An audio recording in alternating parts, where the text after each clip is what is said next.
नमस्कार, वंदे मातरम। एक बार फिर से आपका स्वागत है हमारे इस सुनील आलाखंडी के व्यूज में, जिसमें आज फिर मैं बाबा के साथ आपके साथ उपस्थित हूं। और आज मैं थोड़ा बहुत तो डिस्कस करूंगा बंगाल के चुनाव के चौथे चरण के मतदान में, जिसमें हिंसा हुई है। और उसके बाद वो जो आज एक ऑडियो टेप या ऑडियो बम जो बीजेपी के आईटी सेल के प्रमुख मालवीय ने अमित मालवीय ने ट्विटर पर शेयर किया, जिसमें प्रशांत किशोर एक तरह से हार स्वीकार कर रहे हैं। विभिन्न पहलुओं पे उस पर थोड़ा चर्चा करेंगे। तो सबसे पहले तो बात करेंगे बाबा हम आज के वायलेंस पे। पहले तीन नमस्ते। चरणों में रादर शांति रही बंगाल के हिसाब से, कहा जाए तो कोई खास घटनाएं नहीं हुई वायलेंस की। लेकिन आज चौथे राउंड में कूच बिहार और जो दूसरे तीन जिले थे जो कि ममता बनर्जी के स्ट्रॉन्ग होल्ड कहलाते हैं, वहां पर हिंसा हुई है। और सीआईएसएफ के फायरिंग में 4 लोग मारे गए हैं। और इसका सीधा सीधा दोष ममता बनर्जी ने अमित शाह पे मढ़ा है। तो जबकि वस्तु स्थिति ये थी, कहा जाता है कि एक आदमी वहां बूथ में वो गिर गया था लाइन में खड़े खड़े, और उसके पास वो सीआईएसएफ के जो 4 जवान थे वो गए थे और उससे पूछ रहे थे कि आपको क्या हो गया, आपको मेडिकल हेल्प दें या फिर। इतने में करीब 50-60 लोगों का हुजूम आया और उन्होंने सीआईएसएफ पे अटैक किया। ऐसा समाचार पत्र के संवाददाता और कुछ सोर्सेस बता रहे हैं। और फिर बहुत 300 लोगों का हुजूम आया और फिर वहां पर पुलिस ने कई राउंड की हवा में फायर की और इसी दौरान 4 आदमियों को गोली लग गई और वो मर गए। तो क्या ममता बनर्जी पहले 3 चरणों में अपने हार के on the face of defeat, वो क्या अपनी पुरानी टेक्निक पे आ गई है और हिंसा का सहारा ले रही है? पहले 3 राउंड के बाद ममता दीदी ने कल या परसों किसी रैली में बोला ही था कि अगर नहीं होता है तो उनको बेसिकली उन्होंने इंसाइट किया था मॉब वायलेंस उन्होंने महिलाओं को सीआरपीएफ के कहा था कि अगेंस्ट। आप सीआईएसएफ के लोगों को घेर लीजिए और दूसरे दल से फटाफट छापे लगवाइए, ऐसा उन्होंने हाँ, कहा था। तो ये तो कोशिश तो इनकी पहले 3 में भी थी। नंदीग्राम में भी कोशिश तो यही करना चाहते थे, पर एक तो मीडिया ग्लेयर इतना था और दूसरा सीआरपीएफ ने काफी अच्छे से काम किया, तो इसलिए नहीं करा पाई। अब जब आदमी बौखला जाता है, जो ममता दीदी मान के चलिए पिछले 1 महीने से डेस्परेट बौखलाहट में है, तो वो ऐसी हरकतें करता ही है। और ये जाते जाते का वायलेंस है। अब इसमें सीआरपीएफ ने क्या किया क्या नहीं किया, उसको डिफेंड करना या उसको नहीं डिफेंड करना मेरे हिसाब से बेईमानी है। क्योंकि अगर आप सीआरपीएफ पे अटैक करेंगे तो उनका गोलियां चलाना लाजमी है, उनका काम है वो सेफ्टी और सिक्योरिटी। और बंदूकें उनको सिर्फ दिखाने के लिए तो दी नहीं है, नहीं तो बंदूकों की जगह प्लास्टिक की बंदूकें दे देते। तो उन्होंने मेरे हिसाब से चलाई भी तो कुछ गलत नहीं किया, बट हाँ, लोगों का मरना हमेशा किसी ना किसी के लिए दुखद होता है। तो 4 परिवार ऐसे हैं जिनके यहाँ कोई मर गया है। पर ममता दीदी इसका इसका इसका दोष किसके सर मढ़ा जाए तो वो ममता दीदी का है। क्योंकि ममता दीदी खुद इंसाइट कर रही है वायलेंस, कह रही हैं आप इनको घेरिए, इनको अपना काम मत करने दीजिए, हो सके तो इनको मारिए पीटिए। तो इसका जवाब तो ऐसे आने ही वाला है। अब आज थैंकफुली 4 ही लोग मरे हैं, नहीं तो नॉर्मली बंगाल में हिंसा काफी ज्यादा होती है। और अगले 3 राउंड में क्या होता है वो भी, अगले 4 राउंड में क्या होता है वो भी अब देखने लायक होगा आज के इस इनिशिएशन के बाद। मेरे बंगाल में एक मित्र है, उनसे बात हो रही थी, मेरे कॉलेज के फ्रेंड है। वो कह रहे थे कि वो वैसे बीजेपी समर्थक हैं। कह रहे थे कि वो भी वहाँ बीजेपी के बूथ में 4-5 घंटे बिता के आए थे। वो हुगली के उत्तर पारा में बेसिकली, जहाँ पे हिंद मोटर भी थी, उस चुनाव क्षेत्र में कहीं पे थे। और उनको भी डर लग रहा था कि हो सकता है शाम को मेरे घर पे बम विस्फोट हो जाए। खैर, ये तो एक बात थी। और दूसरी बात जो उन्होंने हमसे शेयर की वो ये थी कि आज का जो माहौल है वो बिल्कुल एग्जैक्टली 2011 के चुनाव का माहौल है, जब कि जो ममता बनर्जी थी उन्होंने पहली बार चुनाव जीता था और लोग डरे हुए थे और चुपचाप वोट दे रहे थे, कोई किसी को बता नहीं रहा था। तो उसी जैसा आज माहौल लग रहा है और ये सीधे सीधे एक परिवर्तन की और इंडिकेट कर रहा है, यानी कि बीजेपी विक्ट्री की तरफ। तो खैर, ये तो वायलेंस हुआ। मेरे ख्याल से लगता है कि अब अगले जो 4 चरण बचे हैं उनमें भी काफी हिंसा होगी और हम इतना ही आशा कर सकते हैं कि उसमें ज्यादा जान माल का नुकसान ना हो। आपका क्या कहना है? मैं आशा करता हूँ बिल्कुल भी हिंसा ना हो, पर बंगाल है, दीदी डेस्परेट है, तो एंड में क्या होता है वो तो अगले चार फेज के इलेक्शन के दिन ही पता चलेगा। अब अपन बात करते हैं, हम बात करते हैं उस वीडियो की। तो मैं इसकी इनिशियली कुछ जो रिलीज की थी उसको आपको सुनाता हूँ। हाँ जी। Modi is so popular in West Bengal? I mean, is it only because of polarization and that they identify him as a, what is it? Because it's not like we haven't seen, the performance both in central politics and in state politics where BJP has been in power. So what is it that is drawing West Bengal to him? Exactly. प्रशांत, इसी से एक जुड़ा हुआ सवाल ये भी है कि एंटी इनकम्बेंसी, इतना मैसिव इकोनॉमिक क्राइसिस में भी मोदी के खिलाफ एंटी इनकम्बेंसी नहीं है जी, क्योंकि जहां एक चीज आप देखें कि बंगाल में मोदी जी, पहले तो एक बात है कि मोदी का एक कल्ट है जो कि बन गया पूरे देश में, जो कि द डिग्री कुड वेरी, लेकिन 10%, 15%, 20%, 25%, आप इसको पॉज करें एक मिनट, भगवान दिखता है चाहे।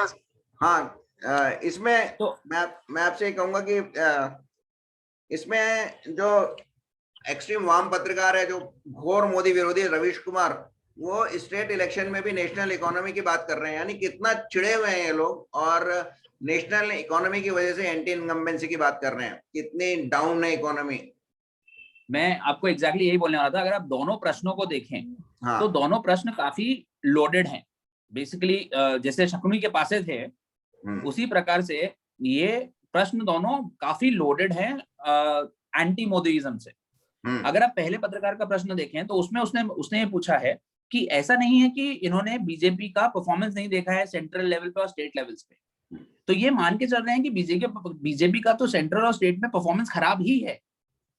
बिल्कुल, ये उस क्वेश्चन में एक निहित अर्थ छुपा हुआ है।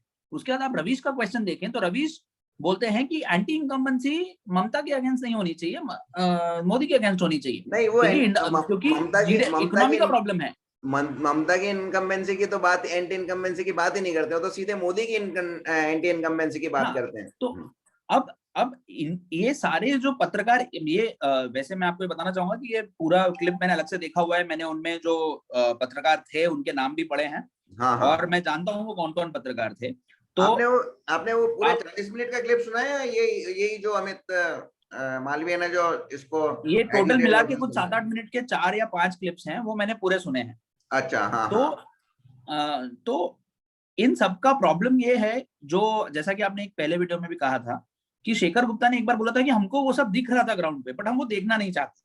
बिल्कुल, हाँ, तो हाँ। इस बार भी ये सारे लोग वो देखना ही नहीं चाहते हैं जो ग्राउंड पे उनको दिख रहा है या जनता उनको दिखाना चाहती है। और इस वीडियो में प्रशांत किशोर ने इन सबकी आंखें खोली हैं, अब कोशिश की है। अब हाँ। जो खोलना ना चाहे उसका तो आप कुछ कर नहीं सकते हैं, पर इनका प्रॉब्लम ये है, अगर इस पूरे के पूरे एपिसोड को देखें आप, जितनी क्लिप्स हैं सुने, तो सारे प्रश्न फुल एंटी मोदी या मोदी विरोध से भरे हुए हैं। तो ये अज्यूम कर रहे हैं कि मेरे को तो मोदी में सारी खामियां दिखती हैं, जनता को क्यों नहीं दिख रही है। और प्रशांत किशोर ने तीन बातें बताई थी। एक तो मोदी बहुत पॉपुलर है, मोदी का एक कल्ट है, और दूसरा उन्होंने एंटी इनकम्बेंसी की बात की, ममता पर के विरोध में काफी लोग हैं, काफी लोग नाखुश हैं।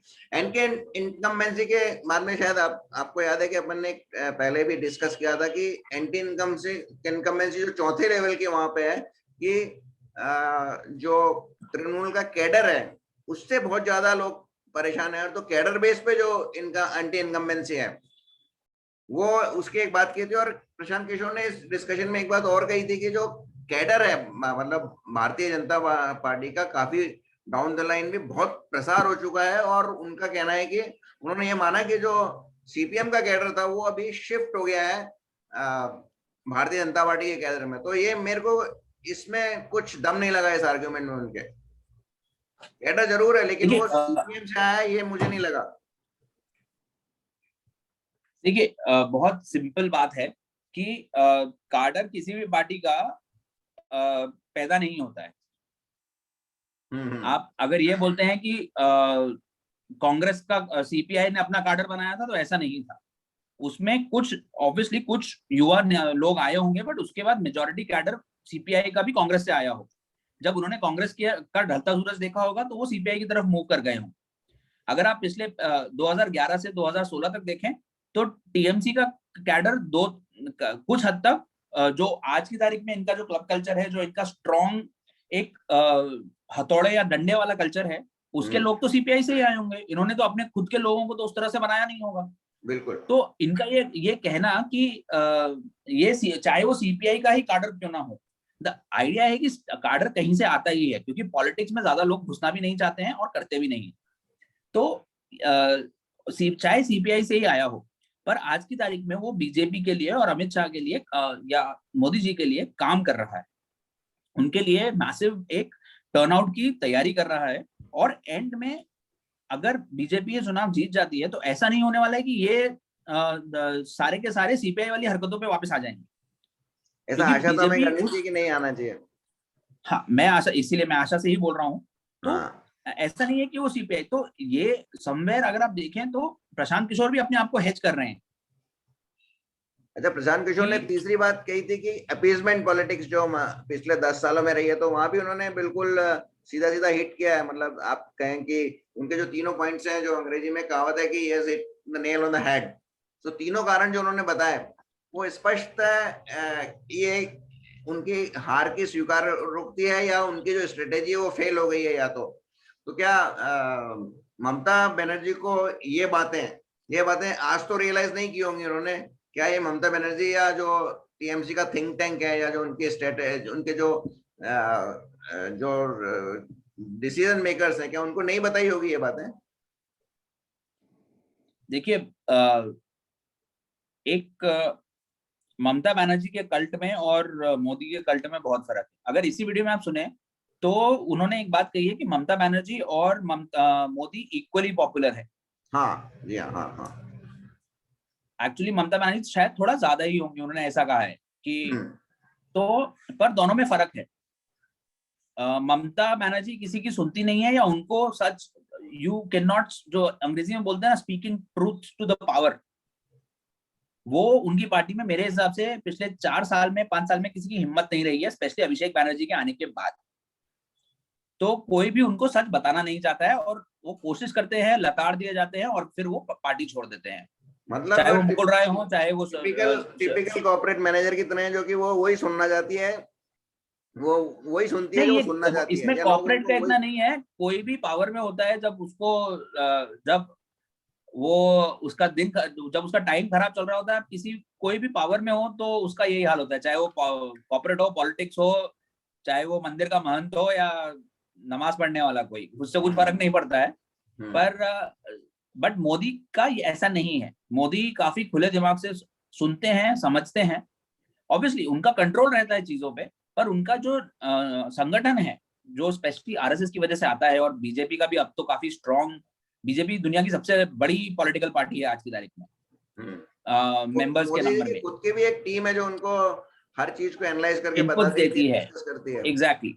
तो इसके अलावा मोदी जी मेहनत भी बहुत करते हैं पार्टी गतिविधियों पे भी। मेरे ख्याल से दिन में 3-4 घंटे वो पार्टी के लिए डिवोट करते हैं। जैसा मेरे को किसी ने बताया था, किसी सोर्स ने, कि वो रात को 9 बजे बाद 9-9:30 बजे तक तो वो सरकार का काम करते हैं और उसके बाद 2-3 घंटे वो सोने से पहले पार्टी का काम करते हैं। तो काफी मेहनत उसके बीच में घुसी हुई है उनकी। एग्जैक्टली। तो वो अगर आप देखें तो मोदी जी को कोई भी, वो किसी भी चीज को इसलिए नकार नहीं देते क्योंकि वो उनके विरुद्ध है। वो अगर कुछ हारते हैं तो बिल्कुल खड़े होके एक्सेप्ट करते हैं कि ऐसा हुआ है। और इसीलिए ममता को शायद ये चीजें पता चल रही होंगी, तभी उन्होंने चंडी पाठ किया और तभी उन्होंने अपना गोत्र बताया। पर तब तक वो इतना लेट हो चुका था कि अब वो मुश्किल है, अब उसको ठीक कर पाना मुश्किल है। जैसे कि प्रशांत किशोर ने कहा, पिछले 30 साल से इलेक्शन से भी इस हिसाब से चल रहा था कि जिस पार्टी को मुसलमानों ने एकजुट होकर वोट दे दिया वो पावर में आ जाएगी। पहली बार कोई पार्टी आई है जिसने हिंदुओं को बताया कि उनकी भी कोई वैल्यू है, उनको भी कोई भाव देता है। और जैसे ही उनको ये समझ में आया, उन्होंने एक तरफ वोट करना चालू किया और सारी की सारी पॉलिटिक्स हिल गई। तो ये चीज ममता को समझ में आई या नहीं आई, जनता को जरूर समझ में आ। और बीजेपी का प्लान यही है, इसको ये पोलराइजेशन बोलते हैं कि हिंदू वोट पोलराइज हुआ है। तो इसको आप इसको किसी, अगेन वो लोडेड क्वेश्चन वाली बात है। पोलराइजेशन सिर्फ अगर हिंदू करे तो पोलराइजेशन है, अगर मुसलमान एक साथ वोट करे तो वो सेक्युलरिज्म। मैं इसको हिंदू का वोटों का पोलराइजेशन या पोलराइजेशन नहीं मानता हूं, मैं इसको बैकलैश मानता हूं कि हिंदू अब तक अपने आप को दबाव खुद के प्रेशर से ही खुद दबा हुआ था, और वो इस बात पर गर्व महसूस नहीं करता था कि वो हिंदू है। उसको कहीं ना कहीं एक इंफीरियरिटी कॉम्प्लेक्स हुआ करता था हिंदू होने का। शायद वो अब खत्म हो गया और वो पलट के अब वॉर कर रहा है, यानी बैकलैश है। मैं अग्री करता हूं आपसे। मैं इन रिपोर्टर्स के हिसाब से बात करता हूं। ये जो मीडिया, ये जो एक टिपिकल जो सेट है, ये अपने आप को ब्राइट मीडिया बोलते हैं। आई थिंक ये वर्ड प्ले है राइट मीडिया पे, ब्राइट मीडिया। पर ये ब्राइट मीडिया को इतना नहीं समझ में आया कि जिस दिन इस देश का मेजॉरिटी पॉपुलेशन जग जाएगा उस दिन क्या होगा। इतने ब्राइट नहीं है ये। और ये बोलते हैं, और आप वही क्वेश्चन कैसे लोड किया जाता है या जनता को कैसे भ्रमित किया जाता है वो देखिए। अगर हिंदू एक साथ मिलकर वोट करे तो पोलराइजेशन, हिंदू अगर 70% जनता एक साथ वोट करेगी तो वो पोलराइजेशन है। कैसे? मतलब बेसिकली हिंदू जाग गया है। अब इसको अंग्रेजी वही बात है, वो या फिर जो ल्यूटियन मीडिया है उसको पोलराइजेशन बोलता है, बट जो वास्तविकता ये है कि वो हिंदू को अब अपना महत्व पता लग गया है और वो जाग गया है, उसकी ताकत वो जाग गया और अपने हकों के लिए, अपने हक के लिए खड़े होने को तैयार है, और वो ताकत दिखाने के लिए अब तैयार है। एक बात और प्रशांत किशोर ने कही कि बंगाल में जो लड्डू अनटेस्टेड है, मतलब चखा नहीं है अभी बंगाल ने बीजेपी का लड्डू, तो वो जरूर इसकी कोशिश करेंगे। तो इसका मतलब सीधी सीधी उन्होंने ये निगेट किया है कि बीजेपी आ रही है पावर में। देखिए, अब वो जितना क्लियरली इस गोदी मीडिया को समझा सकते हैं उतना समझा दिया। इनकी भी लिमिट्स है ना। अब रवीश कुमार जैसे लोग थोड़ी ना मानने वाले हैं। नहीं, वो तो वही अगर प्रशांत किशोर ने क्लियरली बोल दिया होता कि हम हारने वाले हैं, क्लियरली हम 170 सीट देंगे इनको, आज की तारीख में बीजेपी को 170 से 180 सीट अगर प्रशांत किशोर ऐसा बोलते तो रवीश कुमार तो प्रशांत किशोर पर चढ़ जाते। रवीश कुमार को ना ही कोई मर्यादा है, ना ही कोई लिमिट है। Ravish Kumar would have taken private, essentially a private conversation. उनको नहीं पता था कि ये पब्लिक है, बट व्हाट वाज एसेंशियली, अगर इसमें इन्होंने ऐसा बोल दिया था कि 180 बोल रहे हैं, तो Ravish Kumar would have run a smear campaign for the next till I think at least 2 तारीख तक अगेंस्ट प्रशांत किशोर। बिल्कुल सही। और नहीं, मेरे ख्याल से ये बंदा ऐसा है, ये के बाद में ये कहीं प्रशांत किशोर ने ये भी कहा है कि हम में से किसी ने लीक करा है ऐसा कुछ, या किया जाएगा। नहीं, वो तो बेसिकली ऐसा है कि उन्होंने बोला है कि ओपन रूम है तो हम में से ही कोई आगे पहुंचा रहा है ये बात। अच्छा। तो अब आपने ओपन रूम रखा है तो जिसमें कोई भी ऐड हो सकता है, तो फिर अब आपकी गलती है, आपको ध्यान रखना चाहिए था। पर मेरा एक पॉइंट ये भी है कि प्रशांत किशोर ने जानबूझ के इन सब लोगों के साथ ये बात किया है और उसको एक पब्लिक रूम रखा है। हाँ, मैं भी he is hedging his own bets। Prashant Kishor ने शायद ममता बनर्जी को इनडायरेक्टली ये कन्वे करने की कोशिश की है, जो शायद वो 1-to-1 फेस-टू-फेस नहीं कर पाते या किसी और माध्यम से नहीं कर पाते, तो उन्होंने इस माध्यम को इस्तेमाल किया है कि ममता बनर्जी से जाके अपने आगे की बिजनेस की चिंता कर रहे हैं। हाँ, क्योंकि पब्लिक में इंटरव्यूज में तो वो सब ये सब बोल रहे हैं।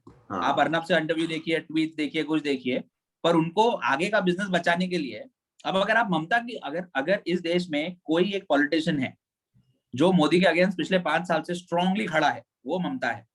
हाँ। अगर आप उनको नहीं जिता पाए तो ये वैल्यू क्या है? ये फिर जो आज का कन्वर्सेशन है, फिर ऐसा लगता है मुझको कि it was more from a businessman than from a politician. It was, हाँ, मतलब it was from a businessman who understands what's going on and is truthful about it, because he knows कि आगे 12 बज जाएगी नहीं तो। हाँ, और उसको अपने अगले असाइनमेंट्स की चिंता है।